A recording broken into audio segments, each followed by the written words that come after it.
says, "Let the little children come to me,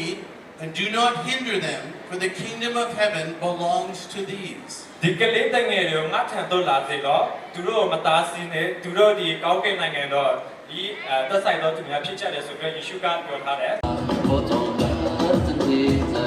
跟着你走，还是